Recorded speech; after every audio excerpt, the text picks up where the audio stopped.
We turn to page 191 in the Jerusalem Bible, or it's Bamidbar, chapter 24. And the verse I'll still tell you.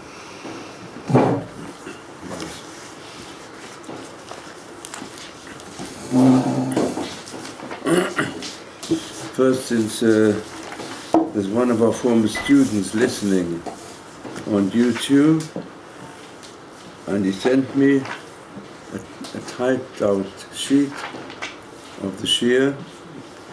So if you're listening, Ron Dov, I want to thank you very much indeed for helping in this manner. So I see that even if there are only a few students here, but there's others listening in other places. He's in London. Now I'd like to introduce the next series of shiurim on the following basic principles which are so important for us today. We all know that the most widely known book in the world is the Tanakh, the Bible. Millions all the time. And the essence of this book, it's not just a book for Am Yisrael, it's a book for the whole world. And in fact it has influenced the whole world. We have to understand that those Jews who uphold the true revelation from Hashem for the world, we have a great duty today, more than any other time in human history, to understand the lessons which are important to the whole of mankind, and especially important to the Jewish people, and even more important to those Jewish people who are willing to accept the whole of the Tanakh as the word of Hashem. Why is it so important? Because it's not a book about the past alone. It's a book about the present and the future. And there's been no time when this is so important for the survival of the human race. Because today, the movements of hatred, the movements of cruelty, which are all interwoven amongst the awareness of all mankind with false interpretations. And we are the only ones who have the true interpretation. And it goes so far that the whole of the Tanakh is filled with prophecies.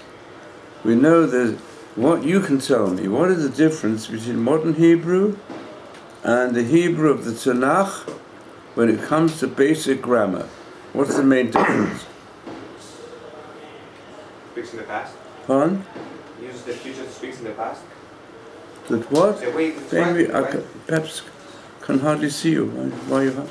the way they're writing, it's always constantly refers to past sentence. Namely, that in the Hebrew of the Bible, where really the main word, the basis of the language of the Bible, is a verb, which deals with activities. And there's a distinction in our time awareness between the past and the future. But in the Bible, nearly in all the verses of the Bible, the past is expressed in terms of the future and vice versa, which is a surprising concept. And the connection comes through the Vav. And Vav means a hook in Hebrew, and the letter Vav connects words together, and when it connects past verbs, then the past has a future meaning. When it connects future words, then has a past meaning. The reason for this is because it's all interrelated. The past of the Bible describes us the seeds of the future. And today we live in the time not when there's prophecy, as we find in the Bible, but the fulfillment of prophecy is going on all the time. And especially when it comes to the world situation. But the situation is amazing. So, one of the passages which speak most clearly in the Chumash concerning the future of mankind is the prophecy of Bilam, who was a prophet for the nations. And when the Rambam wants to give us a proof of the coming of the Mashiach, his main proof is from the prophecies given to Bilam, although the indications also in the blessing of Yaakov. But Bilam is more prominent and more clearly speaking about what's going to happen to all the nations. So, the question is, why was it given to Bilam? The answer is, because it's important for us. Excuse me. You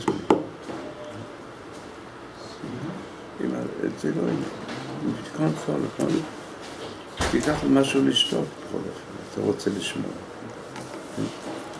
So, what does Bilam say about the future? He describes the nations of the future. In fact, he says here in chapter 24, verse 14, I'm going to tell you what this people, the people of Israel, are going to do in connection with the nations of the world at the end of days. That describes it. He says, just reading superficially, I behold, but is not near. There shall come a star out of Yaakov, and a scepter shall rise up from Israel, and he shall smite the corners of Moab, and destroy all the children of Shet. Who was Shet? Can you tell me who was Shet? No? No one knows? Excuse me. I would prefer people who aren't listening shouldn't be here. Don't any of you know who was Shet? Son of Adam. Pardon? Son of Adam. He was the son of Adam. When Cain and Hevel had died, it's called Shet with his foundation because he produced the foundation of most of the nations. So, in the end, he'll destroy all the children of Shet, and Edom shall be his possession. Seir, also his enemies, shall be his possession, and Israel shall do valiantly. Out of Yaakov shall come a ruler, and shall destroy him that remains of the city. And we looked on Amalek. He took up his discourse and said, Amalek was the first of the nations, but his latter end shall be everlasting perdition. And he looked on the Canaanite and took up his discourse and said, strong is your dwelling place, and you put your nest in a rock. Nevertheless, Cain shall be wasted. Whither shall Asher carry you away as a captive? He took up his course and said, Oi, mi yechyeh misum el, who's going to live when all these things are done? And ships shall come from the coast of Chittim, and shall afflict Ashur, and shall afflict Ava, and shall perish forever. So, this is cryptic prophecy, what's going to happen.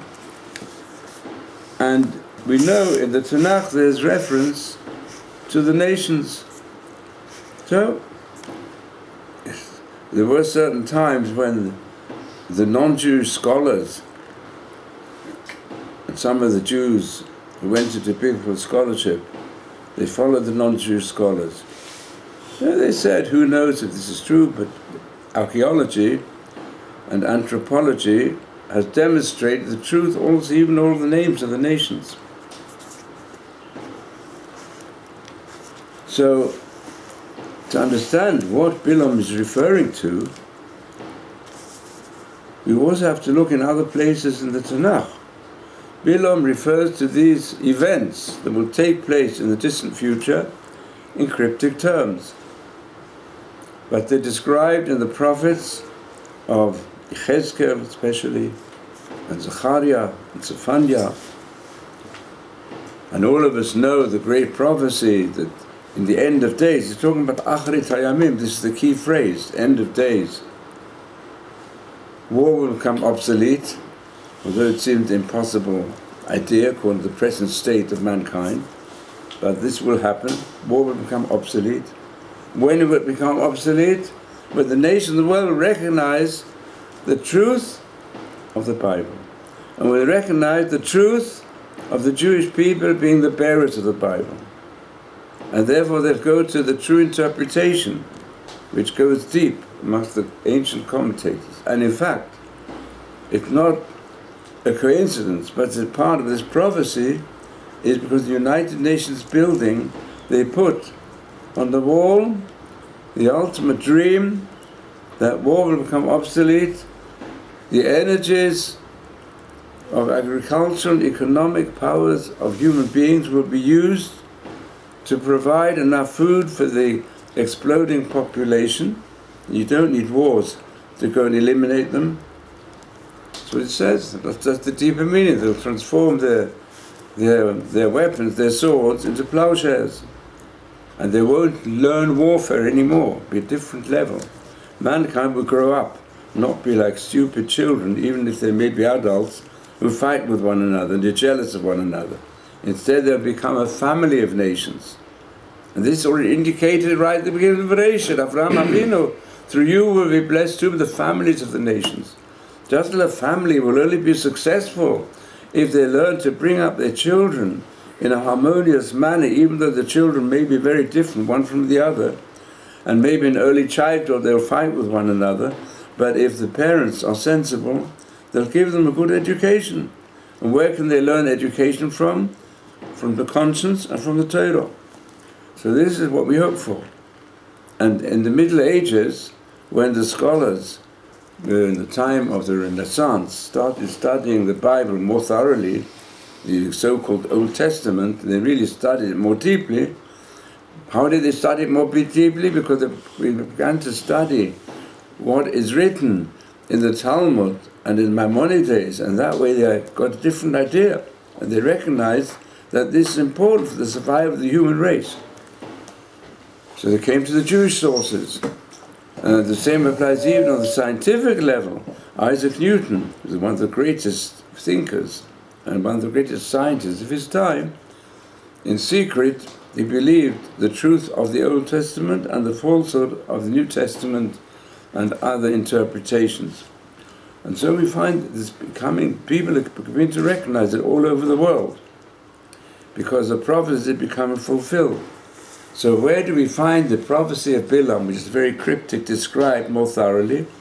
Apart from the prophets I've mentioned, the later developments of the relationship between the world and the world powers and the people of Israel and the land of Israel, they're described in the visions given to Daniel.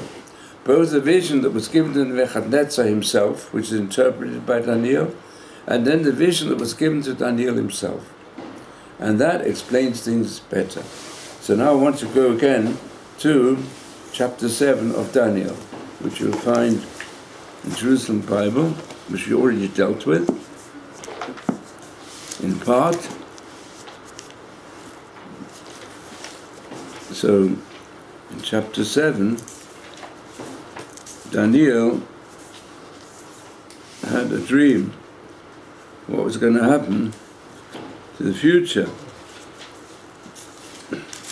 And this vision was given to him. To go to the beginning chapter 7. And this was in the time of the grandson of Nebuchadnezzar, the first year of Belshazzar, king of Babel. Daniel had a dream and visions of his head as he lay upon his bed. She wrote down the dream. It's on page 907 in the Jerusalem Bible. Or Daniel chapter 7.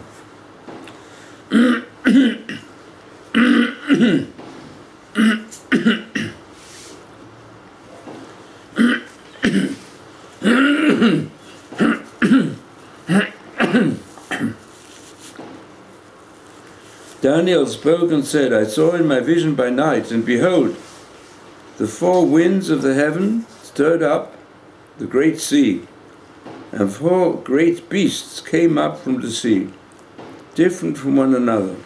The first was like a lion, and it had eagle's wings. I beheld till its wings were plucked off. It was lifted up from the earth, and made to stand upon 2 feet like a man. And a man's heart was given to it. That was the first beast.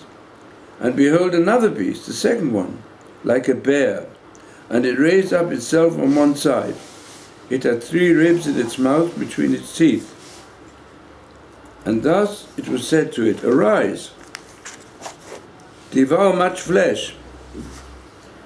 After this I beheld, and lo, another like a leopard, which had upon the back of it 4 wings of a bird. The beast also had 4 heads, and dominion was given to it. These are the first 3. After this I saw in the night visions, and behold, a 4th beast, dreadful and terrible, and strong exceedingly, and it had great iron teeth.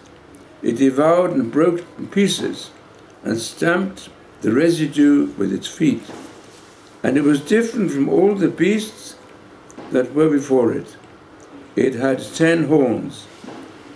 I looked at the horns, and behold, there came up among them another little horn, before which 3 of the first horns were plucked up by the roots. And behold, in this horn were eyes, like the eyes of a man, and a mouth speaking great things. As I looked, thrones were placed, and an Ancient of Days did sit, whose garment was white as snow, and the hair of whose head was like the pure wool. His throne was fiery flames, its wheels being burning fire. A fiery stream issued and came forth from before him. 1,000,000 served him, and 10,000 times 10,000 stood before him. They sat in judgment, and the books were opened. I looked then, because of the sound of the great words which the horn spoke. And as I looked, the beast was slain, its body destroyed, and given to the burning flame. And as for the rest of the beasts, their dominion was taken away. Yet their lives were prolonged for a season and a time. I saw in the night visions, and behold, one like a son of man came with the clouds of heaven, and came to the Ancient of Days, and they brought him near before him. And there was given him dominion and glory and a kingdom, that all the peoples, nations, and tongues should serve him. His dominion is an everlasting dominion which shall not pass away, and his kingdom one that shall not be destroyed.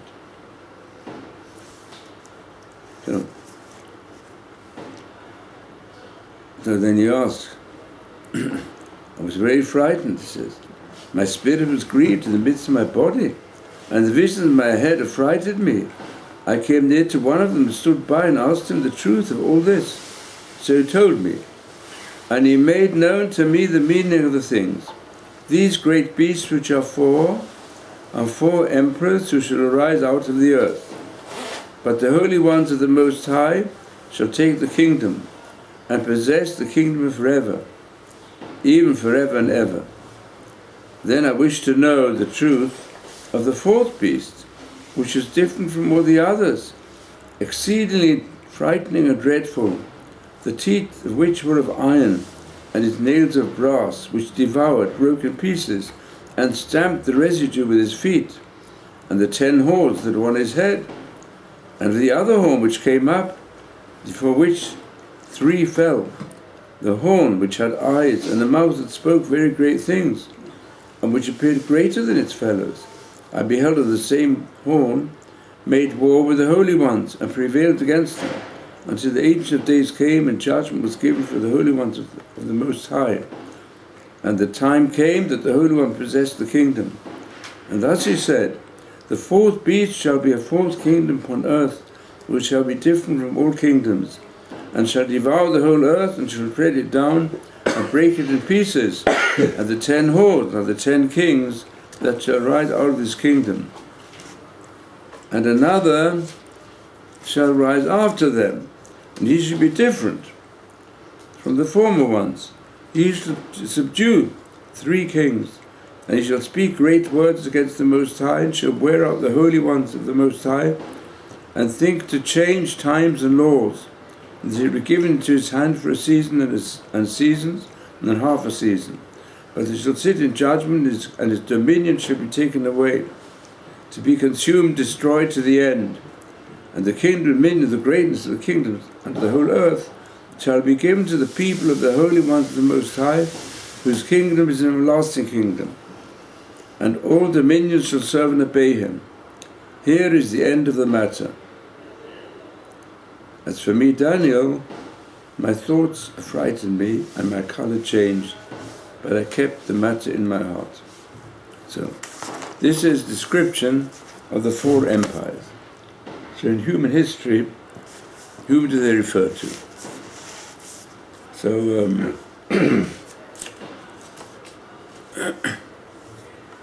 what's your opinion? Who are the 4 kingdoms?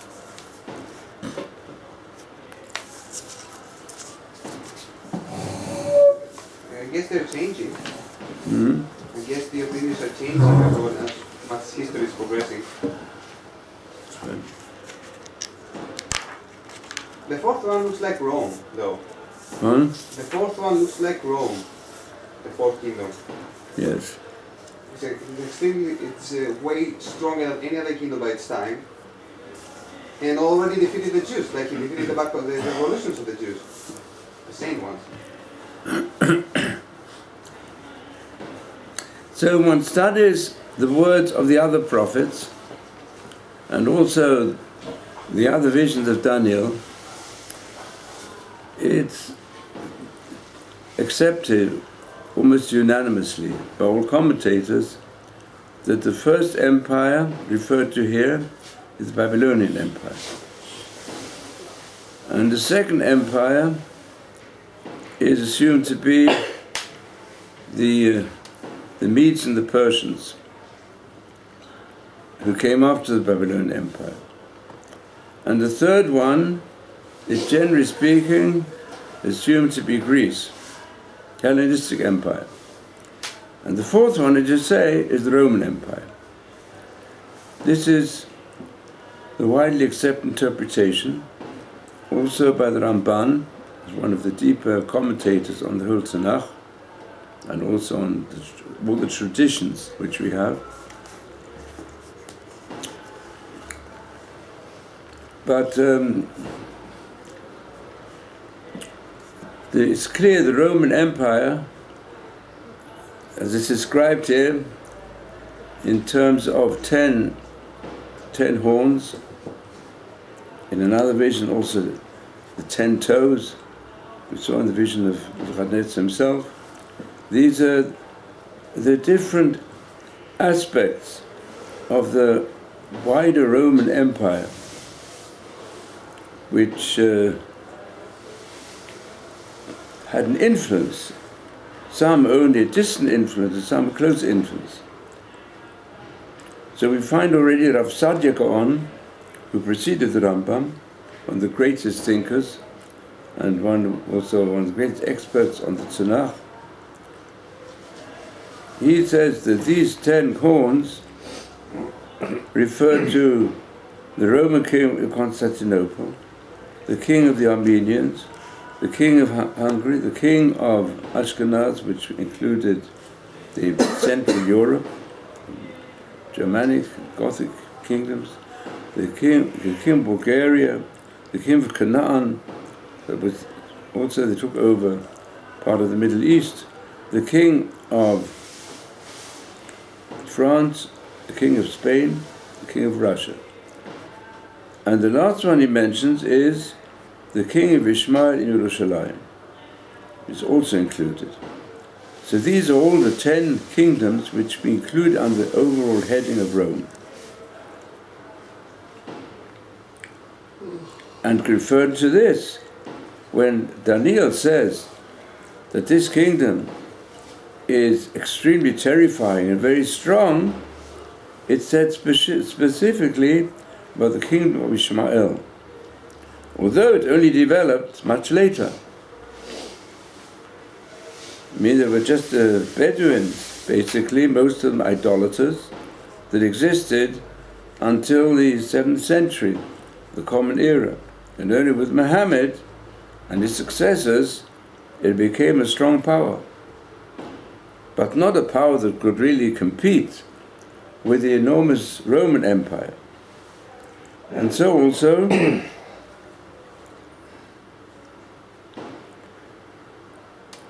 the Ibn Ezra goes a stage further.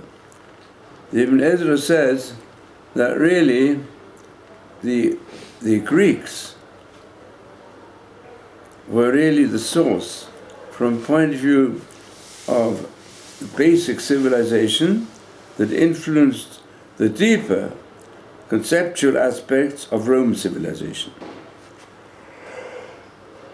I mean, nearly all the Roman philosophers were really a continuation of the Greek philosophers, and also any scientific aspects which continued throughout the Roman period until also more modern times.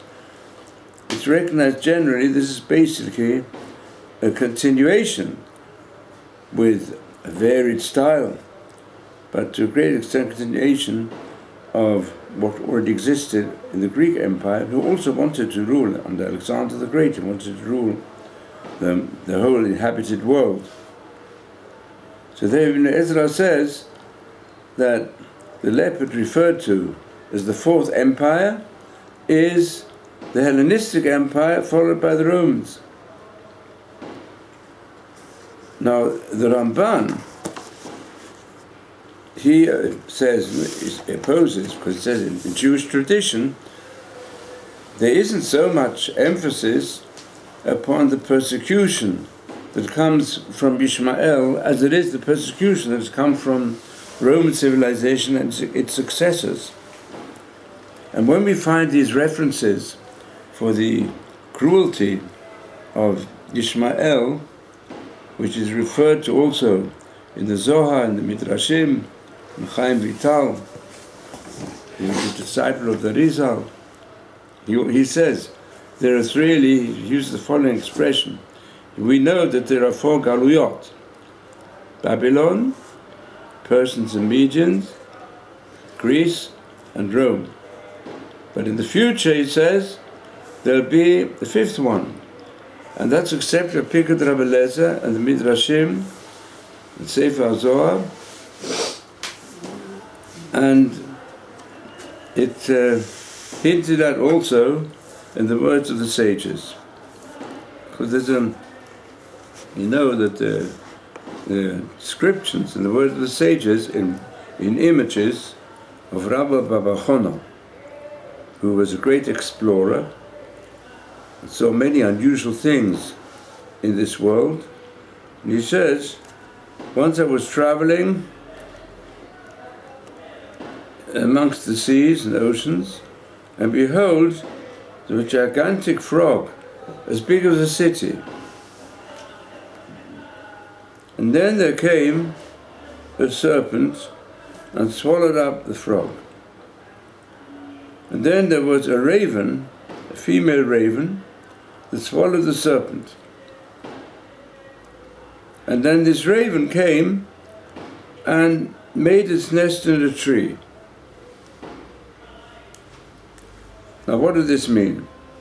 How can one understand what's he talking about? So this is the interpretation of the Marshal. You find this in Gemara Bava Basra, page 73. So it says like this. Daniel, he described the huge empires that exist in the world in terms of beasts. And similarly, Rabbi Machon also describes this. Describes the situation from the time of the Second Temple till the Mashiach will come. He said the frog is a reference to the Greeks, because the Greeks are called Sephardeia. Why are they called Sephardeia? Well, the frog croaks all the time, and the Greeks produced a lot of wisdom. All there, and they left many books describing science and describing philosophy. That's the Greek Empire. Then came the Romans. And the Romans are called the serpent. They swallow up the Greek Empire. And we know that with the glitz and the glory which existed amongst Hellenism, the Greeks, when the Romans took over, they transformed the previously Hellenistic Empire into an empire that came under the iron rule of the armies of the Romans, who were very cruel, and therefore they're given the name like the primeval serpent, the serpent that takes no longer any notice of morality, and it puts in its place pragmatic iron rule to gain more strength and power and to build up a materialistic world. And then there comes the female raven. The female raven is a reference to the spread of Islam, because Islam, on the father's side, it's holy, Avram. On the mother's side, unfortunately, the wildness and the immorality of the Egyptians. We know Hagar, she was the daughter of Pharaoh, so they took over. And then it says, when the Islam will swallow up the Roman Empire, then he'll come to dwell in the tree. We know the tree is the Eshel, the oak which is planted by Avram Avinu, Tachat Ha'etz, who gave shade to everyone and tried to develop loving kindness in the world. Who takes it over? Islam. Conquer it. And then the land of Israel will be under his control. That the Islam will be the one that will strive, in any case, to take over every aspect, what they can, of Eretz Israel until the redemption comes. So we see this is what's happening today.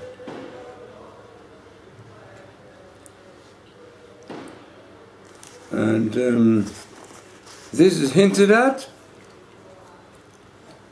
in the link between yesterday's Parsha and next week's Parsha. What are the last words of yesterday's Parsha? Does anyone know? What's the last verse deal with? Ishmael. Yes, the last passage deals with Ishmael. then describes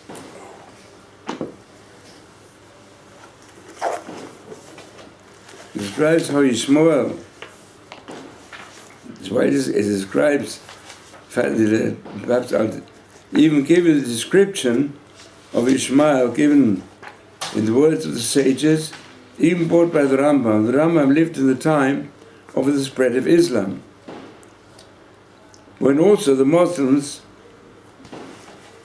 they inhabited the Eretz Israel, and then later they took over the Temple Mount. Even that, they dwell even on the Temple Mount, going on until today. And to some extent, there's no way in which we can deal with them. We've tried everything, nothing seems to work. The Rambam says that if you look in this Pasha, quotes the final words of Pasha's Chayei Sarah, which you find in the Jerusalem Bible on page 28. No, before them. Sorry. Page 27. Page 27. So it says, in verse 12, these are the generations of Ishmael. Then it mentions in verse 14, Mishma v'duma u'masa. So Midrash says, the Rambam brings it in his letter where he describes the enormous cruelty of Islam, and he says their cruelty is such that we have to be silent, that's umishma, v'duma, and keep quiet, umasa, and bear all their cruelties. He says, because if we try to deal with them with battle, they just use it to weaken us. If you make an agreement with them, they use it to arm themselves. He always describes it as the most cruel, although in his time, they can't really say that they conquered the whole world, but they were gaining strength. And the last words are that the descendants of Ishmael will dwell in many parts of the Middle East, even coming to Syria. And then it says he falls in front of all his brothers, which is translated to him, he dwelt in the presence of all his brethren. Nevertheless, literally, nafal doesn't mean to dwell, nafal means to fall. It says ultimately he'll fall. And the next verse, Eilu Toldot Yitzchak ben Avraham, the Midrash says that when Yishmael falls, then there'll be continuation through the seed of Yitzchak, leading up to the Mashiach. In other words, this is the last, when Yishmael falls, this is the end of the power of the nations. It also says in another passage, Ishmael will do teshuvah, because Am Yisrael will do teshuvah as a result of all the suffering, and as a result, the world will change. Now, the Ramban, in this passage concerning Boruch, he says that Ibn Ezra, who said that the final kingdom will be Ishmael, he says, but it goes against the major traditions of what's written in the prophets, in the other prophets, and also what's written in the words of the sages. And he says that Ibn Ezra was led astray because he lived amongst the Muslims, so he's frightened of them. It's one of his things he mentions. Now, the Rambam says, as a principle, how to understand the Bible and the Midrashim. He says, with regard to prophecy, the truth is you can't understand it until it happens. We know that all prophecies of doom are intended as a warning.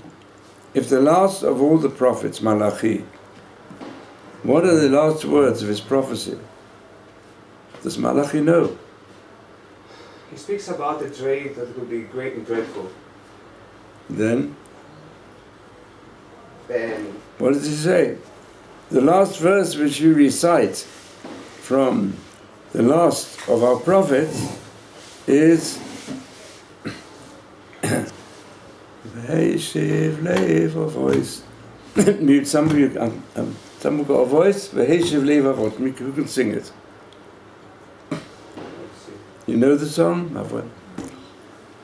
Eliyahu Navi will come.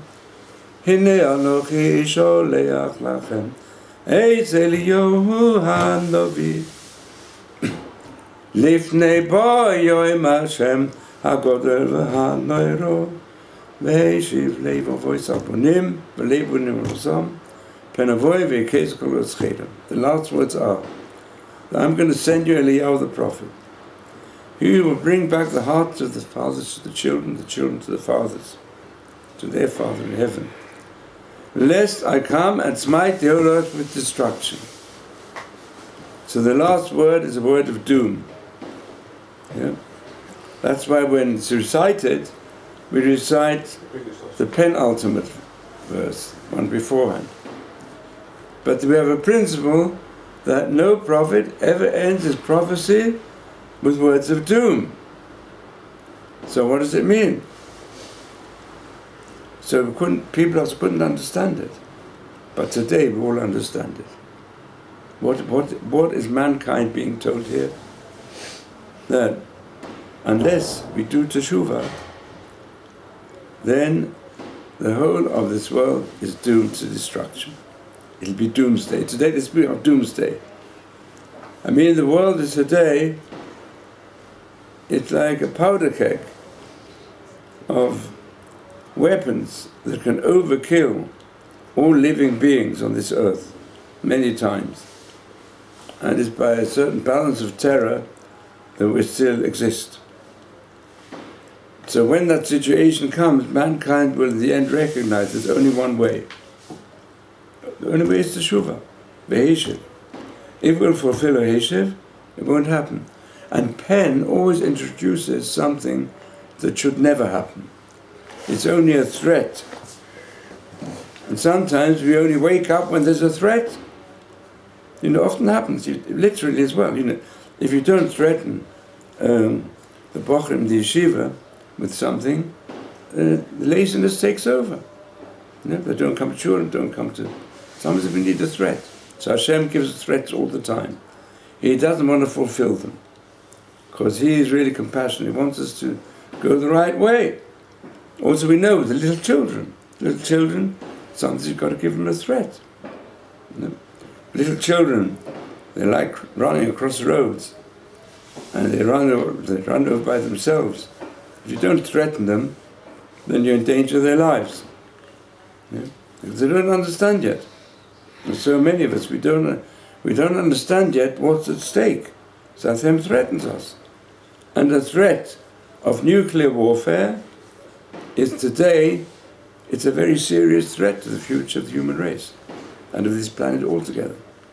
So that's why Hashem threatens us. But He says, I won't let it happen. And the same applies to the way in which the Jewish people in Eretz Israel is being threatened non-stop. The threats get worse and worse.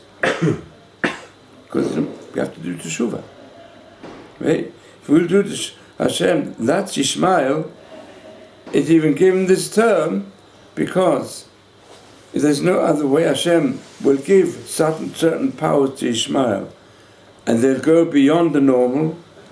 They become like maniacs, where the main target is to destroy all those who don't believe in his ideas, and where they're spreading terrible lack of consideration for human lives of anybody. It's all targeted at us, because we have to do teshuvah. So it's up to us, what are we going to choose? So let's all choose the sefer instead of the sayaf. And what that means, choose the book instead of the sword. They might come with the sword, we've got to choose the book in all areas of life.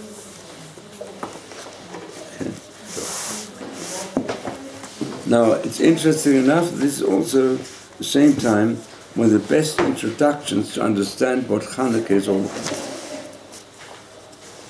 especially according to the interpretation of the Maral. So we continue with the next chapter.